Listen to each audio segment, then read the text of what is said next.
এর আগেও দেখা গেছে ক্ষমতাচ্যুত সাবেক প্রধানমন্ত্রী শেখ হাসিনা ভারতের প্রধানমন্ত্রী নরেন্দ্র মোদীকে পাঠিয়েছেন রাজশাহীর হাড়িভাঙ্গা আম, পদ্মার ইলিশ, এমনকি কলাও। ভারতীয় গণমাধ্যমে এসব খবর জায়গা করে নিয়েছে আম ইলিশ কূটনীতি হিসেবে। সেই একই রীতি যেন এবার অনুসরণ করলেন অন্তর্বর্তী সরকারের প্রধান উপদেষ্টা অধ্যাপক ডক্টর মোহাম্মদ ইউনূস।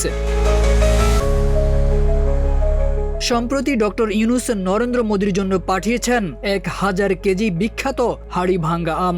আপাত দৃষ্টিতে এটি একটি সৌজন্যমূলক উপহার হলেও কূটনৈতিক ও রাজনৈতিক মহলে শুরু হয়েছে তীব্র আলোচনা। এই আম কি কেবল মিষ্টি ফল, নাকি শেখ হাসিনাকে দেশে ফেরানোর কোনো গ্রিন সিগন্যাল?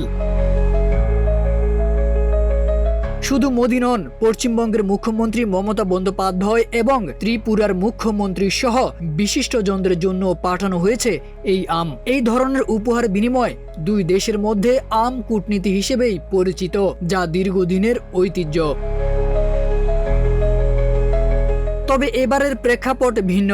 প্রধান উপদেষ্টা হিসেবে অধ্যাপক ইউনূসের এই পদক্ষেপ শুধুই কি প্রথাগত শুভেচ্ছা, নাকি এর পেছনে রয়েছে শেখ হাসিনাকে দেশে ফেরানো নিয়ে গভীর কোনো বার্তা? তা নিয়ে চলছে জল্পনা। প্রশ্ন উঠছে, এই আমের বন্ধুত্বপূর্ণ আচরণ কি ভারতের তরফ থেকে শেখ হাসিনার বিষয়ে কোনো নমনীয়তা নিয়ে আসবে, নাকি এটি কেবলই শেখ হাসিনার মতো একতরফা ভারতে প্রীতিরীতি যা অন্তর্বর্তী সরকারও অনুসরণ করছে? অনেকের ধারণা, ভারত কি এই কূটনৈতিক বিনিময়ের মাধ্যমে বাংলাদেশের অন্তর্বর্তী সরকারের প্রতি তাদের সমর্থন আরো স্পষ্ট করছে, নাকি এটি কেবলই দুই প্রতিবেশী রাষ্ট্রের শুভেচ্ছা আদান প্রদান? গেল কয়েক বছর যে রীতিতে ভারতকে বশে রেখেছিলেন শেখ হাসিনা।